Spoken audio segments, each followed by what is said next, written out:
እመቤታችን በርግብ የተመሰለችው ርግብ የዋህ እንደሆነች ድንግል ማርያም የዋህ ነች። አዳጊተ በቀል ነች። ርግብ በቀል የለባትም። እመቤታችን በፍጥረታት ሁሉ በቀል የሌለባት እናት ነች። አዳጊተ በቀል ነች። ሚካኤል ወገብርኤል ሰናይተ ማርያም እየተባለም ይዘመራል። ይሄ ደግሞ ቸብቸቦ ይባላል። ቸብቸቦ ዛኛው በጣም ያለ ቸብቸቦ ይባላልና ከገብርኤል ከሚካኤል ጋራ ሰናይተ ማርያም መልካሟ ርግቤ መልካሟ እናቴ ማርያም ነይ እየተባለ ይዘመራል። ክብር ከምን በላይ ነው ሲባል ከፍጡራን በላይ ነው እና የእርሷን ክብር የሚያክል በእርሷ ክብር የተካከለ የቅዱሳን ክብር የለም። በዚሁ ጋር ተያይዞ ደግሞ ማህሌተ ጽጌ ላይ እንዘ ተአቅፍዮ እያሉ ደግሞ ሊቃውንቱ በማህሌቱ እያመሰገኑ ያድራሉና እስቲ እሱ ላይ በራት መጠን ቃል ኪዳን ስጦታና በቃል ኪዳኑ ደግሞ ኃጥአን ይድናሉ ብሎ ሊቁ ተናገረ ማለት ነው። ሚካኤል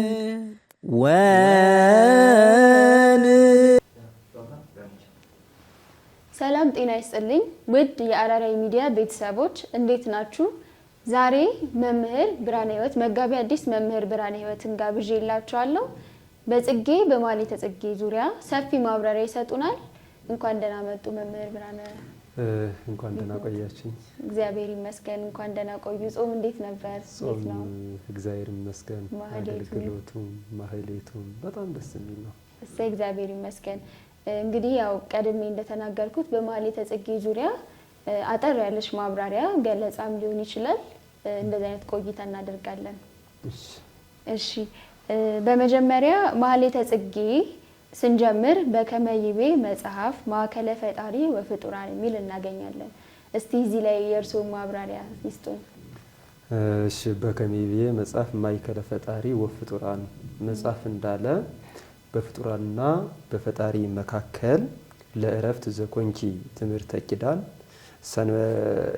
የኪዳን ምልክት ወይም ደግሞ እረፍት ይሆንሽ የቃል ኪዳን ትምህርት ወይም ምልክት ይሆንሽ ሰንበተ ሰንበታት ማርያም የሰንበታት ሰንበት ማርያም ሆይ ይልና ዕለተ ብርሃን የብርሃን ዕለት የተሰኘችው ሰንበት ወይም ሰንበተ ሰንበታት ማርያም ሆይ ብኪት ፌሱ ዘገነተ ጽዬ ጻድቃን ባንቺ በገነት ያሉ ጻድቃን ይደሰታሉ። ወብኪ ይወጹ ኃጥአን እምደይን ኃጥአን ደግሞ ከፍዳ ባንቺ ይወጣሉ ይላል።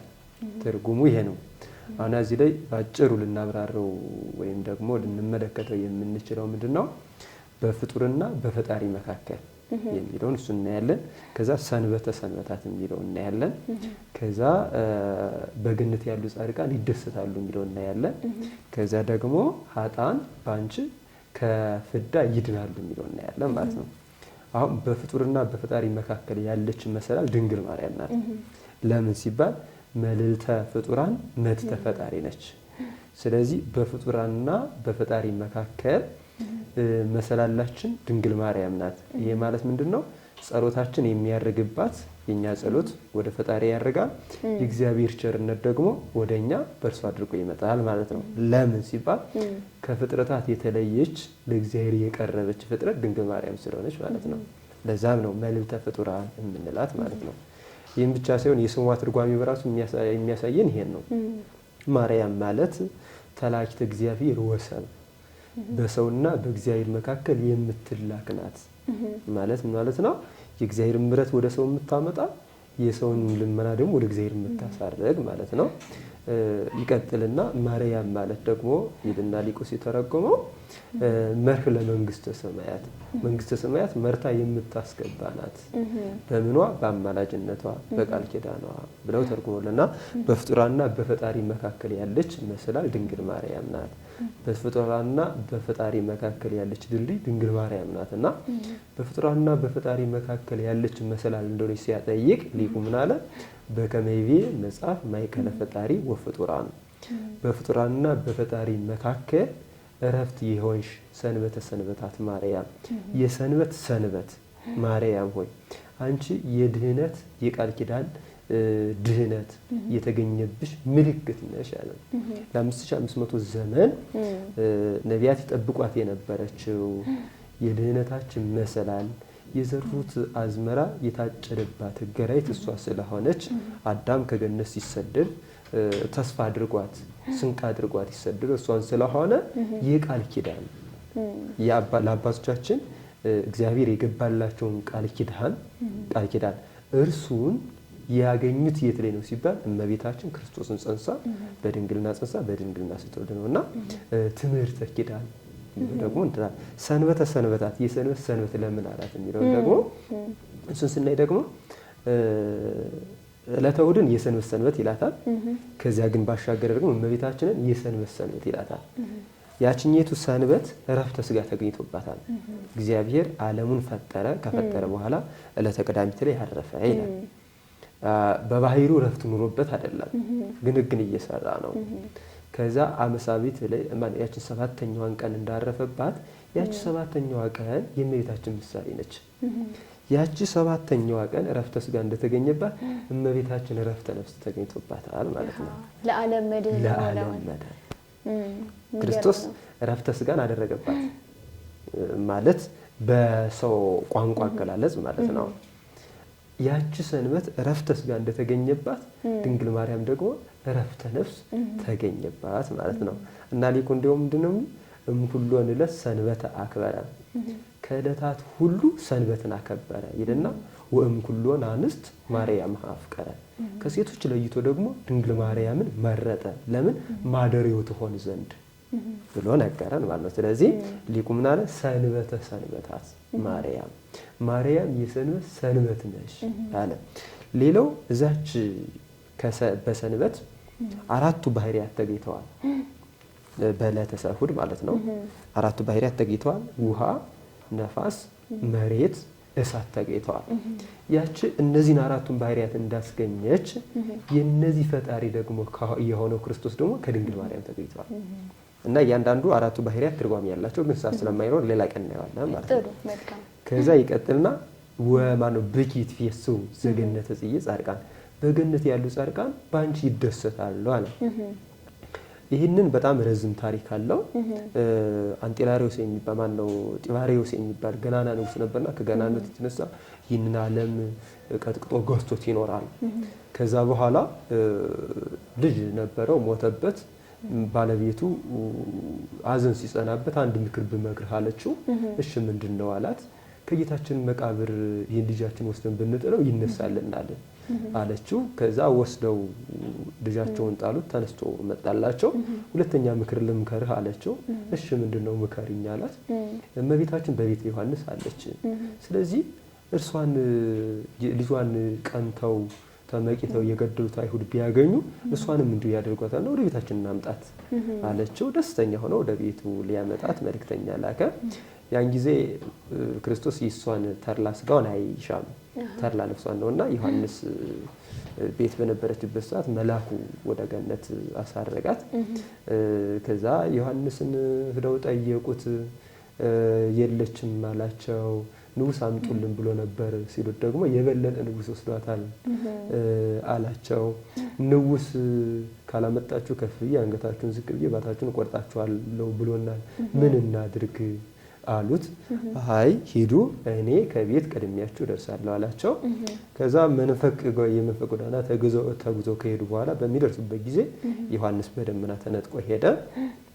ያን ጊዜ ዮሐንስ ሲገባ ተቀምጦ የነበረው ተነስቶ፣ አጣፍቶ የነበረው ታጥቆ አንተ ዮሐንስ ነህ ወይ ብሎ ብዙ ጥያቄ ጠየቀው። ለማሳጠር ከጠየቀው በኋላ ያን ጊዜ ዛቲ ኢቲ መድኃኒትክሙ መድኃኒታችሁ ይህች ናትና አመስግኗት ብሏቸው ነበርና ትውልድ ዘያልፍ የሚለው ሊቃውንት ሲተረጉሙ በገነት ያሉ ጻድቃን እንደሚያመሰግኗት ተናገረ ማለት ነው።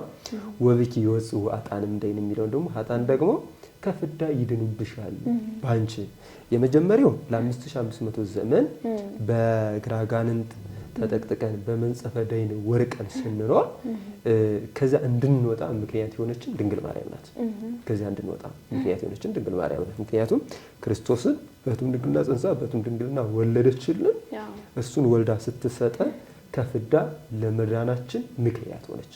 ስለዚህ ደራሲው ባንቺ ኃጥአን ከፍዳ ይድናሉ፣ ወደፊትም ደግሞ በአማላጅነቷ በቃል ኪዳኗ እግዚአብሔር ባከበራት መጠን ቃል ኪዳን ሰጥቷታልና በቃል ኪዳኑ ደግሞ ኃጥአን ይድናሉ ብሎ ሊቁ ተናገረ ማለት ነው። እጅግ በጣም ግሩም ማብራሪያን የሰጡን መምህር።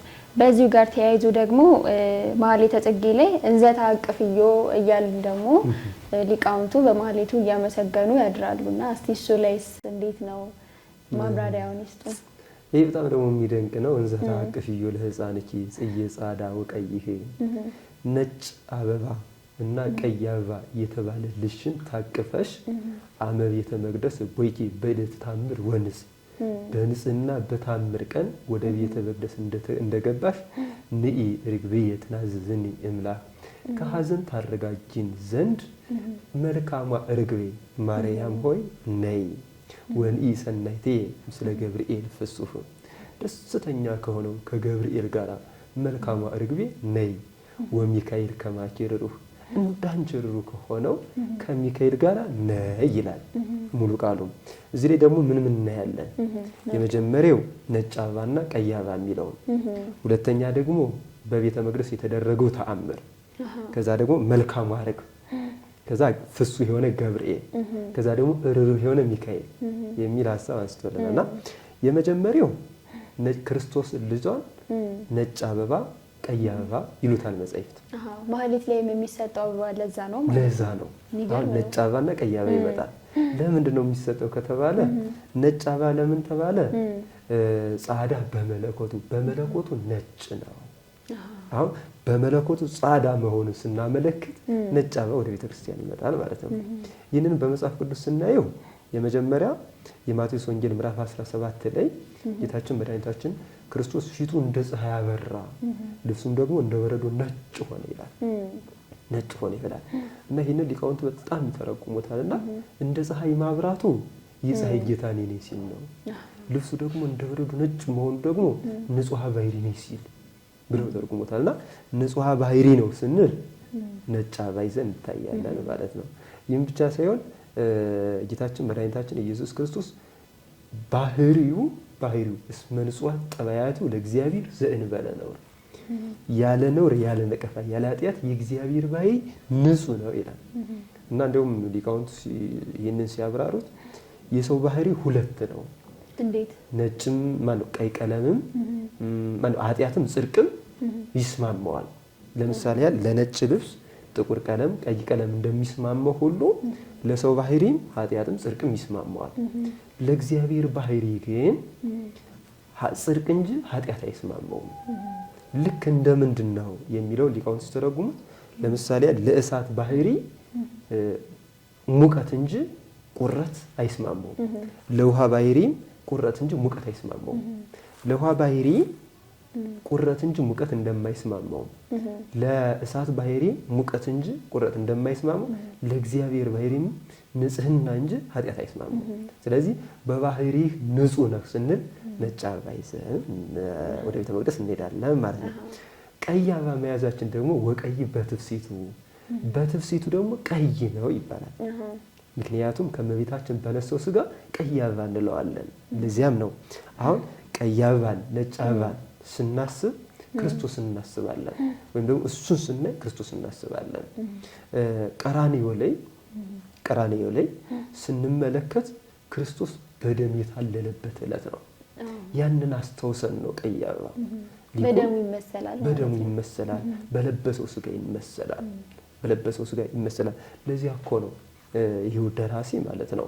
ይሄው ደራሲ ሲነግረን ደመ ጽጌኪ ኮነ መድኃኒተ ዓለም፣ ያንቺ ምንድም አይኑ ዘተገብረ ፈውስ እምቅድመ ትወለዲ ድንግል እምቤተ ክህነት ወንግስ።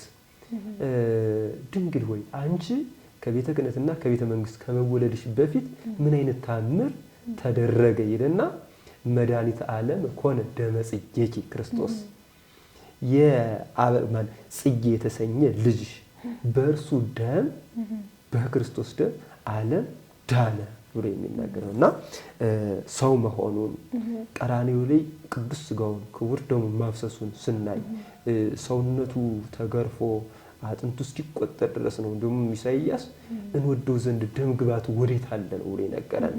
ልክ ያንን ስናይ ደግሞ ቀይ አበባ እንለዋለን። እና ሊቁ አባ ጊዮርጊስ ማነው አባ ጽጌ ድንግል እንዘ ታቅፍዮ ለሕፃንኪ ጽጌ ጻዕዳ ወቀይሕ ነጭ አበባና ቀይ አበባ የተባለልሽን ታቅፈሽ ነይ ካለ በኋላ ማነው ንኢ ሰናይት እንዘ ታቅፍዮ ለሕፃንኪ ጽጌ ጻዕዳ ወቀይሕ አመ ቤተ መቅደስ ቦይኪ በዕለተ ተአምር ወንጽ በተአምርና በንጽ ቀን በቤተ መቅደስ እንደገባሽ ዛሬም ነይ።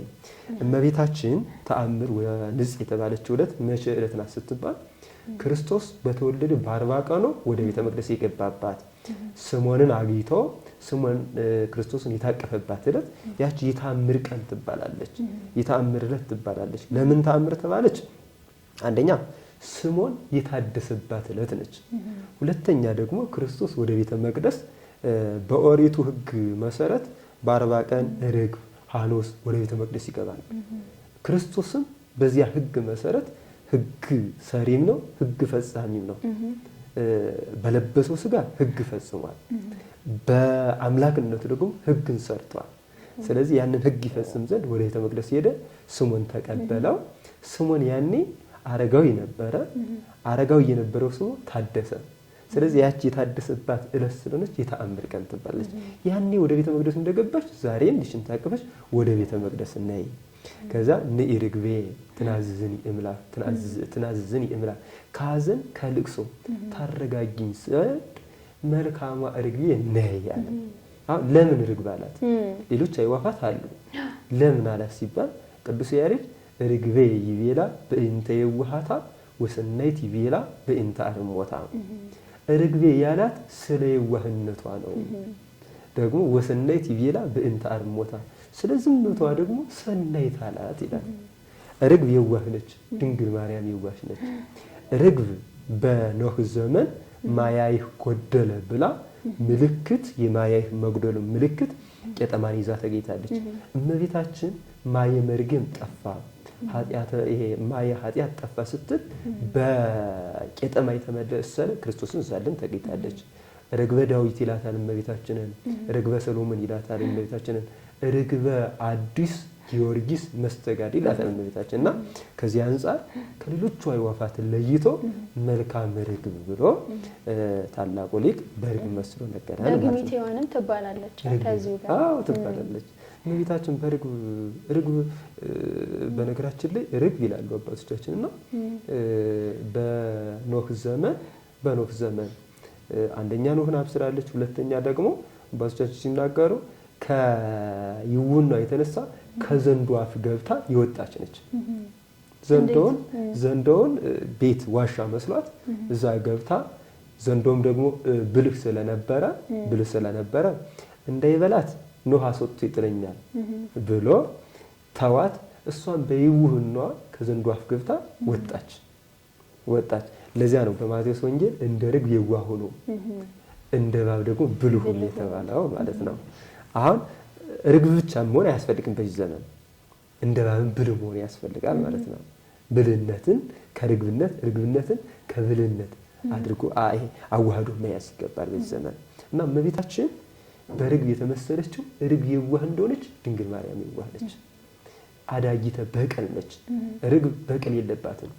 እመቤታችን በፍጥረታት ሁሉ በቀል የሌለባት እናት ነች። አዳጊተ በቀል ነች እመቤታችን። እና ከዚህ አንጻር ርግበ ኖህ ትባላለች፣ ርግበ ዳዊት ትባላለች፣ ርግበ ሰሎሞን ትባላለች። ለምን ርግብ ተባለች ሲባል ስለ የዋህነቷ ብለው አባቶቻችን። ሁለተኛ ደግሞ ያቺ ርግብ ቄጠማ ይዛ እንደተገኘች እመቤታችን ደግሞ ክርስቶስን ይዛ ተገኝታለች። ወንኢ ሰናይቴ ምስለ ገብርኤል ፍስሑ ደስ ከተሰኘው ከገብርኤል ጋር ማርያም ሆይ ነይ። ገብርኤልን አባቶቻችን ምን ይሉታል? ባለበጎ ምስራች ይሉታል። ብዙ ጊዜ ገብርኤል የሚላከው ብዙ ጊዜ ለብስራት ነው። አሁን ዘካርያስንም ለማብሰር ተልኳል። እመቤታችንንም ሐናና ኢያቄምን ለማብሰር ተልኳል። እዛ እመቤታችን ደግሞ ደስ ተኝቶ ደስ ይበልሽ ብሎ ያበሰረ ነው።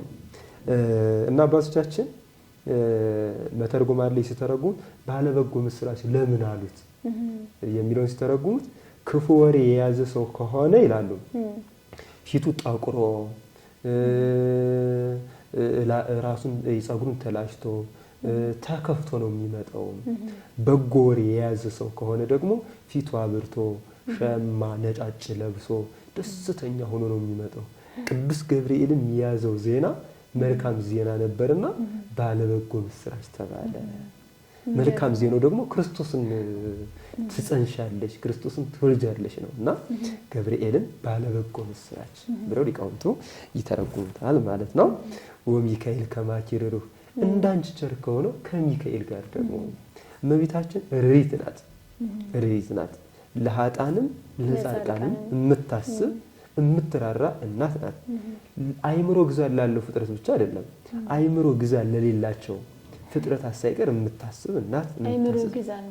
አይምሮ ግዛን ማለት ማሰብ ለማይችሉት፣ ለምሳሌ እንስሳት ማሰብ አይችሉም፣ አራዊት ማሰብ አይችሉም። ማሰብ ከማይችሉት ከአራዊት መካከል ለምን ራርታለች? ለውሻ ራርታለች። የሰው ልጆች ላራሉለት ፍጥረት፣ ለናቁት ፍጥረት እሷ ግን ፈጣሪዬ ንቆ ያልተውን ከፍጥረት ንቆ ያልተውን ፍጥረት መናቅ ይገባልን ብላ ለክብሯ ሳትጨነቅ የወርቅ ጫማዋን አውልቃ ውሃዋን አጉድላ የሚሞላላት ሳይኖር ውሃን የፈጠረ እርሱ ይሞላልኛል ብላ ታምና ውሻን ሳይቀር ያጠጣች ለውሻ ሳይቀር የራራች እናት ናትና ልክ ሚካኤልም እንደሷ ርኅሩኅ ነው። ሳሊ ምህረት ነው። ምህረትን የሚለምን ጸሎትን የሚያሳርግ ስለሆነ ርኅሩኅ እንደሆነው እንደ ሚካኤል ከሚካኤል ጋር ደግሞ ባለበጎ ምስራች ከተባለው ከገብርኤል ጋር መልካሟ ርግቤ ሆይ ነይ። በዚያውም ላይ ገብርኤል መልአከ መበስሯ ነው። ሚካኤል ደግሞ መልአከ ውቃቤዋ ነው። መልአከ ውቃቤ ማለት አሁን ሰዎች የውቃቤ መልአክ ብያሉ በሌላ መንገድ የሚተረጉሙት አለ።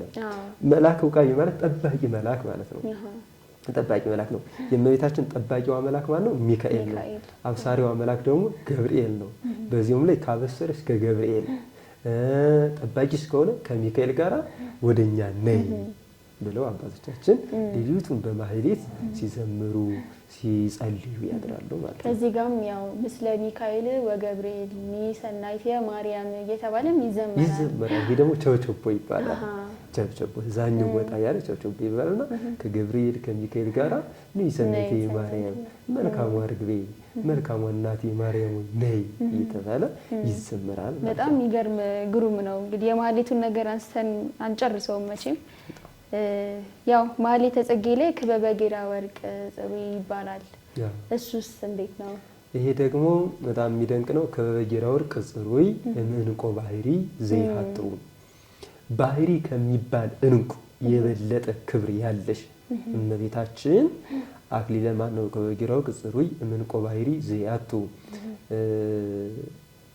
ዘተጽፈ ብኪ ተስካማ ትምህርተ ስሙ ወተስካረ ሞቱ የስሙ መታሰቢያ የሞቱ ምስክርነት ባንቺ የተጻፈብሽ አክሊለ ጽጌ ማርያም ለጊዮርጊስ ቀጸላ መንግስቱ የጊዮርጊስ የክብሩ ዘውድ ወይም ደግሞ የንግስናው ዘውድ የሆነሽ የክብር አክሊል የተቀዳጀሽ ማርያም ሆይ ማነው? አክሊለ ጽጌ ማርያም ለጊዮርጊስ ቀጸላ መንግስቱ አንቲ ኩሎ ታሰግድ ይሎቱ አንቺ ለጊዮርጊስ ሁሉን ታሰግድጅለታለሽ። ወለኪሰ ይሰግድ ውእቱ ላንቺ ግን እሱ ይሰግዳል ይላል። ይሄ ንባቡ ነው። ትልቁ እዚህ ላይ የምናየው ምንድነው? ጊዮርጊስ የሚለውን ባህሪ የሚለውን እንቁ እሱን እናየዋለን። ከዚህ ባህሪ ከሚለው እንቁ ይልቅ እመቤታችን ደግሞ እንቁ ናት።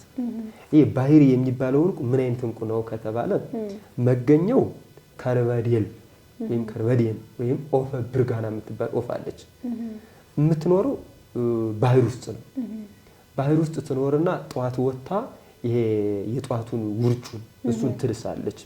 ከዛ እሱን ልሳ ስትጨርስ ይላሉ አባቶቻችን ሲተረጉሙት አፈ ማህፀኗን ወደ ምስራቅ ታዞርና ለብርሃነ ፀሐይ ትሰጠዋለች። ነፋስ በማህፀኗ ብርሃነ ፀሐይን ይቀርጽና ከዛ በቀኝ ጎኗ ባህሪ የሚባል እንቁ ትጸንሳለች፣ በግራ ጎኗ ደግሞ ጫጩት ትጸንሳለች። የሚገርም ነው። ከባህር ትገባና የጸነሰችውን ከባህር ውስጥ ተወልዳለች። ከዚያ ባህሩ ያበራል። ባህሪ የሚባለው እንቁ በጣም የሚያበራ ስለሆነ ማለት ነው። ባህሩ ሲያበራ ነጋዴያን አልፈው ሲሄዱ ባህሩ ሲያበራ ያያሉ። ባህሩ ሲያበራይታው ውሃ የማይከለክል ማለት ውሃ የሚከለክል ብርሃን የማይከለክል ልብስ ለብሰው ገብተው ያወጡታል ይላሉ አባቶቻችን። አንዱ የባህር የሚባለው ዕንቁ መገኛ ይሄ ነው። ሁለተኛው ደግሞ ባሕረ ባዚቃ የሚባል አለ። እርሱን ማዕበል ሞገድ ያማታዋል። ከዛ ማዕበል ሞገድ ሲያማታው ዳር ላይ ተቆቶ ይቀራል። የፀሐይ ብርሃን ያርፍበታል። ከዛ መብረቅ ወርዶ ሲመታው ተጠቅሎ ባህር የሚባል ዕንቁ ይሆናል አለ። ሶስተኛ ደግሞ በተለይ በሀገራችን በኢትዮጵያ ይደረግ ነበር ብለውናል። ብረቱን ከውራ አስገብተው መላልሰው ያጠሩታል። ከዛ ከብረትነት ወደ ብርትነት ይቀይሩታል። ብርቱን ደግሞ መላልሰው ሲያጠሩት ደግሞ ከብርትነት ወደ ብርነት ይቀይሩታል። አሁንም ብሩን ደግሞ መላልሰው ያጠሩታል። ከብርነት ወደ ወርቅነት፣ ከወርቅነት ወደ ዕንቁነት እንዲህ እያለ ሄድና ባህሪ ወደሚባለው ዕንቁ ይመጣል። ከዚህ ዕንቁ ይልቅ የእመቤታችንን ክብር ይበልጣል አለ። የዚህ ዕንቁ መገኘው በዚያም ቢሉ በዚህም ቢሉ አሁን በዘረዘርናቸው በሶስት መንገድ ተገኝቷል ቢባል የተገኘው ያለ ዘር ነው፣ ያለ ሩካቤ ነው። አዎ እውነት ነው። ያለ ዘር ያለ ሩካቤ የተገኘ ነው። ዕንቁ ባህሪ የሚባለው ዕንቁ የክርስቶስ ምሳሌ ነው። የክርስቶስ ምሳሌ ነው። ያ ያለ ዘር ያለ ሩካቤ እንደተገኘ ክርስቶስ ከድንግል ማርያም የተገኘው ያለ ዘር ያለ ሩካቤ ነው። ወልድ ይትመሰል በዕንቆ ባህሪ፣ ወልድ ባህሪ በሚባል ዕንቁ ይመሰላል። ስጋሃ ማነው ስጋሃ በስጋሁ ወብርሃና በመለኮቱ፣ የእርሷ ስጋ ከእርሷ በነሰው ስጋ፣ ብርሃኗ ደግሞ በመለኮት ብርሃንነቱ ይመሰላል ብሎ ሊቁ ነገርና ከዚህ ዕንቁ ይልቅ ያንቺ ክብር ይበልጣል አለ። ከዛ አክሊለ ጽጌ ማርያም ለጊዮርጊስ ቀጸላ መንግስቱ፣ ለጊዮርጊስ የንግስናው ክብር የሆንሽ የክብር አክሊል ያለሽ ማርያም ሆይ አንቺ ለጊዮርጊስ ሁሉን ታሰግጂለታለሽ ይላል። አሁን ጊዮርጊስ እንግዲህ ታሪኩ የሚታወቅ ነው። በ20 ዓመቱ ምድራዊ ንግስናን ትቶ አልፈልግም ብሎ ምድራዊ ሙሽራነትን አልፈልግም ብሎ ሰማያዊ ሙሽራነትን ፈልጎ በ20 ዓመቱ ነው እንግዲህ ጊዜውን ለእግዚአብሔር ሰጥቶ ከራስ ፀጉር እስከ እግር ጥፍሩ ድረስ አካሉን ለእግዚአብሔር ሰጥቶ ሲጋደል የኖረው ማለት ነው። በዚያ በተጋድሎ ውስጥ እመቤታችን በረድኤት አልተጠየቀችውም። በነገራችን ላይ እመቤታችንን ከሰማዕታት፣ ሰማዕታትን ከእመቤታችን፣ እመቤታችንን ከሐዋርያት፣ ሐዋርያትን ከእመቤታችን፣ በአጠቃላይ እመቤታችንን ከቅዱሳን፣ ቅዱሳን ከእመቤታችን መለየት አንችልም። ለዛ ነው አክሊለ ጽጌ ማርያም ለጊዮርጊስ ቀጸላ መንግስቱ የምንለው ማለት ነው። መለየት እንደማንችል ደግሞ አባ ጊዮርጊስ ዘጋስጫ ብሎ ነግሮናል። ከሩቁ ነው ነቢያት አይተውሽ አመሰገኑሽ፣ እምርሁቅ እምይሴብሑኪ ነቢያት እምርሁቅ ያኪን ለነጸሩ፣ ከሩቁ ነው ያሉሽ ነቢያት አንቺን ያመሰግኑሻል ካለ በኋላ ወያኩቱኪ ሐዋርያት ወንጌለ መንግስት ለመሐሩ፣ የመንግስትን ወንጌል ያስተማሩ ሐዋርያት አንቺን ያመሰግኑሻል። ይባርኩኪ ጻድቃን ባዝልፎ ትዕግስት እለተጽሩ ማን ወይሰብኪ ሰማዕታት በምሯ ጸግር እለተባለሩ፣ ለገር ለትሩፋት የሚሽቀዳደሙ ሰማዕታት አንቺን ያመሰግናሉ አለ። ምክንያቱም የተጋድሏቸውን ደሞዝ የምታሰጣቸው እሷ ስለሆነች። ስለዚህ ጊዮርጊስን ለጊዮርጊስ የአክሊሉ በረከት አንቺ ነሽ። ሰማያዊ አክሊሉ ነው፣ አሁን ምድራዊ አክሊሉ አይደለም። ሰማያዊ አክሊሉን የምታሰጪው የሰማያዊ አክሊል በረከቱ አንቺ ነሽ ብሎ ታላቁ የመልስ ደራሲ አክሊለ ጽጌ ማርያም ቀጸላ መንግስቱ ማነው ለጊዮርጊስ ቀጸላ መንግስቱ አንቲ ኩሎ ታሰግድ ሎቱ፣ አንቺ ለእርሱ ሁሉን ታሰግጂለታለሽ። ሁሉን ማለት ነው። ለምን? መትተ ፈጣሪ መትተ ፍጡራን ስለሆነች በአማላጅነቱ አልተለየችውም፣ በቃል ኪዳኑ አልተለየችውም፣ በረድኤቱ አልተለየችውም። እርሷ ሁሉን ለእርሱ ስታሰግድለት ወለኪሰ ይሰግድ ውእቱ፣ ለአንቺ ደግሞ እርሱ ይሰግዳል። ለእሷ ማን ይሰግዳል? እሱ ይሰግዳል ማለት ነው። ለምን? እናቱ ናት። በአማላጅነት በቃል ኪዳን ያልተለየችው እናቱ ስለሆነች ለእርሷ እሱ ይሰግዳል፣ እሷ ግን ደግሞ ለእርሱ ሁሉን ታሰግዳለች ማለት ነው። የሚገርም ነው። ለዛም ነው በማህሌቱ ስርዓት የምስለ ቅዱስ ጊዮርጊስን እየተዞረ በማህሌቱ ስርዓት የሚከብረው ማለት ነው። እዛ ጋር የተያዘ የእመቤታችንን በተለይ እንዘታ አቅፍዮ ላይ የእመቤታችን ስለ አቅም ይወጣል። ያኔ እሷ ትባረካናለች፣ እንባረካለን እያልን ሻማ የማነው ጧፍ እያበራን እኛም አብረን እንዞራለን። እንድትባረከን ነው እና ታላቁ ሊቅ ከጊዮርጊስ ወርቅ ጽሩይ ዕንቆ ባሕሪ ዘያቱ የደረሰው ከዚህ አንጻር በጣም ግሩም። ሌላው ደግሞ እዚህ ቃል ንኢ ርግብየ ሰላማዊት ንባብኪ አዳም ከመፍስሆ ቀይ ከናፍሪሃ እየተባለ ደግሞ አለ።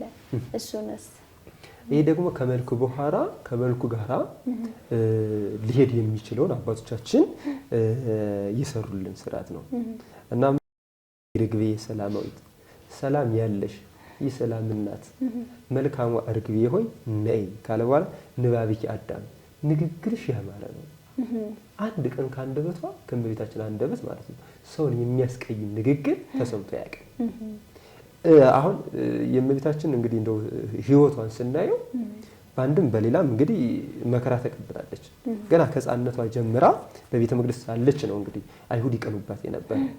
አይሁድ ያን ያክል እንግዲህ ትውጣልን እያሉ ማይዘልፋት ትጠጣልን እያሉ የማይገባ ቃል ሲናገሯት፣ እሷ ግን አንድ ቀን ከአንደበቷ ክፉ ነገር ወጥቶ ያውቃል። ስለዚህ ንባብኪ አዳም ንግግርሽ ያማረ ነው ከመፍሶ ቀይ ከናፍሪሃ ከንፈሮቿ ደግሞ ፊሶ የሚባል አበባ አለ ከአበቦች የተለየ ልክ እንደዚያ ናቸው ካለ በኋላ ምን ይላል ታላቁ ሊቅ እሞሙ ለሰማዕታት አለ። አሁን የሰማዕታት እናታቸው ናት። ለምን አስበ ተጋድሏቸውን ታሰጣቸዋለች። አንድም ይላሉ አባቶቻችን ሰማዕትነት እሳቱን ስለቱን ብቻ መታገስ አይደለም፣ በሃይማኖት መሰደድ ሰማዕትነት ነው። ለምን ጌታ ምን ብሏል? ከአንዱ ሀገር ቢያሰዷችሁ ወደ አንዱ ሀገር ሂዱ ብሏልና እና በሃይማኖት ምክንያት ከአንዱ ሀገር ወደ አንዱ ሀገር መሰደድ በራሱ ሰማዕትነት ነው። ስደትን ደግሞ የመጀመሪያ ለአዲስ ኪዳን ሰማዕታት ባርካ ቀድሳ የሰጠች ደግሞ እመቤታችን ናት። ስለዚህ ምን አላት? እሞሙ ለሰማዕታት ካለ ወእህቶሙ ለመላእክት የመላእክት ደግሞ እህታቸው ናት አለ። ለምን? በንጽህና በቅድስና ከፍጥረታት ወገን የምትመስላቸው እሷ ናት። በንጽህና በቅድስና መላእክትን ከፍጥረት ወገን የመሰላቸው አልነበረም፣ ግን የምትመስላቸው እሷ ናትና እህትነ ነያ እነሆታችን እያሉ ያመሰግኗታል። የእመቤታችን ንጽህና ግን በእነሱ ልክ ነው ማለታችን አይደለም፣ ከነሱም በላይ ነው። ግን መላእክት ከሌላው ፍጥረታት እሷ ስለምትመስላቸው እህታችን ነያ እነሆታችን እያሉ ያመሰግኗት ነበርና ለዚያ ሊቁ ምን አለ? ወእህቶሙ ለመላእክት የመላእክት እህታቸው አልቦ ዘይመስል ዘከማኪ ክብረ እንዳንቺ ያለ ክብርን ያገኘ ወይም ደግሞ እንዳንቺ አይነት ክብር የሚመስል የለም። አሁን የእሷ ክብር ከምን በላይ ነው ሲባል ከፍጡራን በላይ ነው እና የእርሷን ክብር የሚያክል በእርሷ ክብር የተካከለ የቅዱሳን ክብር የለም። ከፍጥረት ወገን የእሷን ክብር የሚተካከል የለም። ለምን ከተባለ አሁን ሊቁ ምን ብሎ ይተረጉመዋል? ሊቁ ይሄንን ሲተረጉመው እግዚአ ለሰንበት በማኅፀንኪ ተጸውረ የሰንበት ጌታዋ እርሱ በማኅፀንሽ 9 ከ5 ቀን ተወስኗልና። ስለዚህ ክርስቶስን በእቱም ድንግልና ጸንሶ በእቱም ድንግልና ከመውለድ የበለጠ ክብር የለም። ክርስቶስን ለ9 ወር ከመሸከም የበለጠ ክብር የለም። ለ9 ወር ክርስቶስን የተሸከመች የክርስቶስ ዓለም ድንግል ማርያም ናት። መላእክት ራሱ ተሸክመው ስሩ አይተውት የሚያውቁትን ድንግል ማርያም ተሸከመችው፣ ወለደችው፣ አየችው። ስለዚህ እንዳንቺ አይነት ክብር ያለው ቅዱስ የለም። የእመቤታችን ክብር በአጭሩ ለመግለጽ በላይ እስከ ጽራሪያም በታች እስከ በርባሮስ በአድማስና በናጊብ የማይወሰን ከአድማስ ውጭ ያለ ከአድማስ ውስጥም ያለ። ለምን ከተባለ አባ ጊዮርጊስ ዘጋስጫ ውሃበ ሰፈነ መለኮተ ወልድኪ እየ ይሰፍን ክብርኪ የልጅሽ መለኮት በተዘረጋበት ሁሉ ያንቺ ክብር ተዘርግቶ ይኖራል ብሎ ይናገራል። የልጇ መለኮት በላይ ለጽራሪያም ጠፈር ነው፣ በታች ለበርባሮስ መሰረት ነው። የልጇ መለኮት በላይ ለጽራሪያም ጠፈር ከሆነ በታች ለበርባሮስ መሰረት ከሆነ የእመቤታችን ክብር የልጇ መለኮት በተዘረጋበት ሁሉ አለ። የልጇ መለኮት ዓለምን በመሃል እጁ የያዘ ነው። ስለዚህ የልጇ መለኮት ዓለምን በመሃል እጁ የያዘ ከሆነ የእመቤታችን ክብር ዓለምን የያዘ ነው ማለት ነው። ስለዚህ ያንቺን ክብር የሚመስል የለም ብሎ ታላቁ ሊቅ ቅዱስ ያሬድ በዝክረ ቃሉ ክብሯን እንዲያድር በዚህ መንገድ ነገረን ማለት ነው። በጣም ግሩም።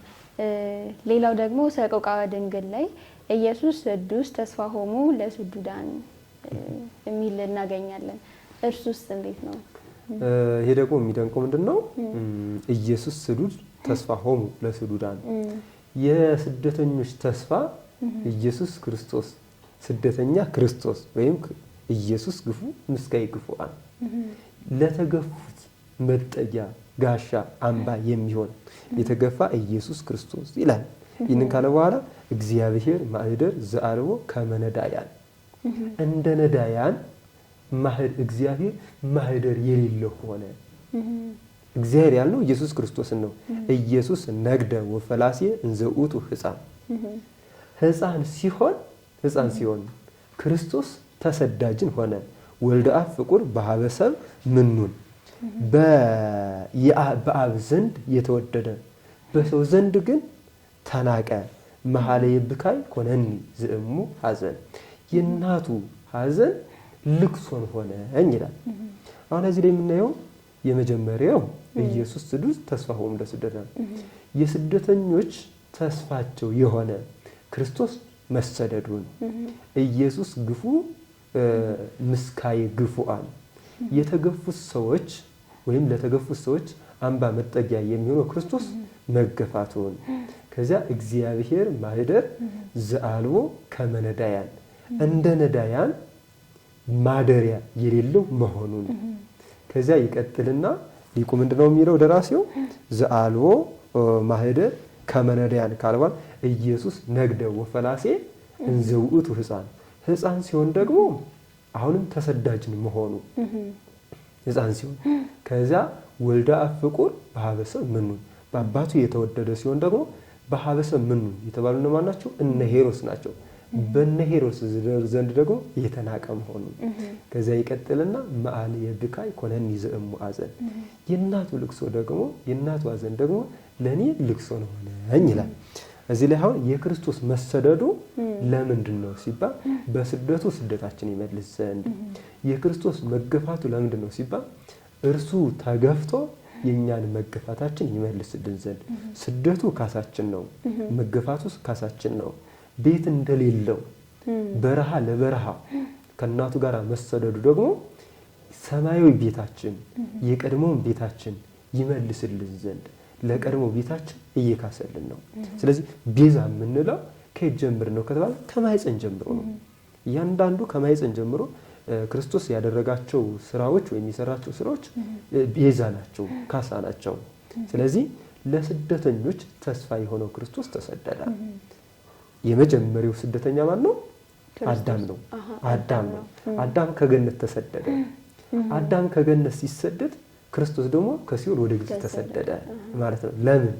ግብጽ የሲኦል ምሳሌ ናት፣ ኢየሩሳሌም ደግሞ የገነት ምሳሌ ናት። ክርስቶስ ከኢየሩሳሌም ወደ ግብጽ መሰደዱ ከገነት ወደ ምድር የተሰደደውን አዳምን ይመልስ ዘንድ፣ ክርስቶስ ወደ ግብጽ ከተሰደደ በኋላ በግብጽ ብዙ ጽዋቶ መከራ አገኘው ከእናቱ ጋር። አዳም ወደዚህ ምድር ከተሰደደ በኋላ ኃጢአት ሰለጠነበት። ያዛቸው ይታዘዙት የነበሩት እንስሳት አራዊት አስፈሩት፣ መከራ ደረሰበት፣ ግፍ ደረሰበት። ክርስቶስ የአዳምን ግፍ ይመልስ ዘንድ ክርስቶስ ደግሞ ተገፋ። ክርስቶስን እየገፋው ደግሞ ማን ነው? ሰው ነው። ማን? ሄሮድስ ማለት ነው። በሄሮድስ ላይ ያደረ ደግሞ ማን ነው? ሰይጣን ነው። በጣም የሚደንቀው ግን አባ ጊዮርጊስ ዘጋስጫ ሄሮድስ ፈተወ ይእዱ ነፋሰ በውስተ ጽርሑ ሄሮድስ በአዳራሹ ነፋስን ሊዘጋ ፈለገ። በአይቴ ይትካል አድዮ ነፋስን ግን በቤት ዘግቶ ማስቀረት እንዴት ይቻላል? ሄሮድስ ፈተወ ይጽብጥ ብርሃነ ፀሐይ በእዱ ሄሮድስ በእጁ የፀሐይ ብርሃን ሊጨብጥ ፈለገ። ግን በአይቴ ይትካል ጸቢጠ እደ ብርሃን ነገር ግን የፀሐይ ብርሃንን በእጅ መጨበጥ እንዴት ይቻላል ይባል። አሁን ነፋስን በቤት ዘግቶ ማስቀረት ካልተቻለ፣ የፀሐይ ብርሃንን በእጅ ጨብጦ ማስቀረት በእጅ መጨበጥ ካልተቻለ የፀሐይ ጌታን የሆነውን የነፋስን ጌታ የሆነውን እሱንማ መያዝ እንዴት ይቻላል? ግን በለበሰው ስጋ ይይዙ ዘንድ እነሱ ሲፈልጉ ክርስቶስ ከእናቱ ጋር ተሰደደ፣ መከራን ተቀበለ። ሌላው እግዚአብሔር ማኅደር ዘአልቦ ከመ ነዳያን እንደ ነዳያን ማደሪያ የሌለው ሆነ ነው። አሁን ሰማይ ዙፋኔ ነው ብሏል፣ ምድር የእግሬ መረገጫ ናት ብሏል። አንድ ሁለተኛ ደግሞ ዓለም በመሃል እጁ ነች። ዓለም በመሃል እጁ ነች። ዓለም እንደ እንቁላል ነች። የሰው እጅ ደግሞ እንደ እግዚአብሔር እንበለው። ዓለምን በመሃል እጁ የያዘ ክርስቶስ ማደሪያ አጥቶ እንደ ነዳያን በረሃ ለበረሃ ተሰደደ። ይሄ ደግሞ ለማን ነው ሲባል ለሰው ልጅ ካሳ ነው ማለት ነው። ለሰው ልጅ የተደረገ ካሳ ነው። የሰው ልጅ ይህንን ማሰብ አለበት። አሁን በጽዬ ለስደተኞች ተስፋ የሆነው ክርስቶስ ተሰደደ። ለተገፉት ፍትህ የሚሰጥ ክርስቶስ ተገፋ። ሰማይ ዙፋኔ ነው ምድር የእግሬ መረገጫ ናት ያለው ክርስቶስ ማደሪያ የሌለው ሆነ። ማደሪያ የሌለው ሆነ። ይህም ብቻ አይደለም። ልክ ኢየሱስ ነግደ ወፈላሴ እንዘ ውእቱ ሕፃን ሲሆን ደግሞ ገና በ2 ዓመት ከመንፈቅ ተሰዳጅን ሆነ። በ2 ዓመት ከመንፈቁ የተሰደደ ሕፃን አይተንም ሰምተንም አናቅም። ይሄ የተሰደደው ክርስቶስ ነው። ይህንን ማሰብ ከዚያ ይቀጥልና መዓልየ ብካይ ኮነኒ ዘእሙ ሐዘን፣ የእናቱ ሐዘን የእናቱ ልቅሶን ሆነኝ ይላል። አሁን እመቤታችን ያዘነችውን፣ እመቤታችን ያለቀሰችውን፣ እመቤታችን የተቀበለችውን መከራ ማልትና ሌሊቱ ተፈራርቁባታል። ይህን ማሰብ ይገባልና ታላቁ የሰቆቃወ ድንግል ደራሲ ምን አለ? የመጨረሻ ምዕራፉ ላይ መዓልየ ብካይ ኮነኒ ዘእሙ ሐዘን፣ የእናቱ ልቅሶ ሆነኝ ብሎ ተናገረና ልክ አባቶቻችን በመንፈስ ይህንን የደረሱልን ድርሰት እኛ ደግሞ አንበን ሰምተን ደግሞ እነሱ በሄዱበት መንገድ ልንሄድ ይገባል ማለት ነው። በጣም ግሩም መምህር፣ እንግዲህ ቆይታችንን እዚህ ጋር እናጠቃልላለን። ግሩም የሆነ ድንቅ የሆነ ማብራሪያ ነው። እንግዲህ ውድ ተመልካቾቻችን ከአራራይ ሚዲያ ጋር የነበረን ቆይታ ይሄንን ይመስላል።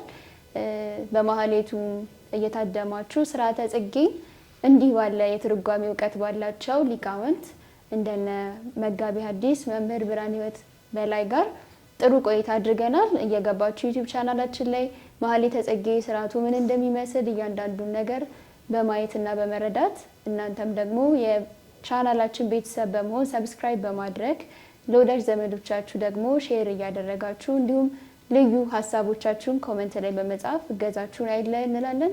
ከኔ ከትንሳኤ ታዬ ጋር የነበረን እንዲሁም ከመምህር መጋቢ ሐዲስ ብርሃነ ሕይወት በላይ ጋር የነበረን ቆይታ ይህን ይመስላል። ሰላም ቆዩ።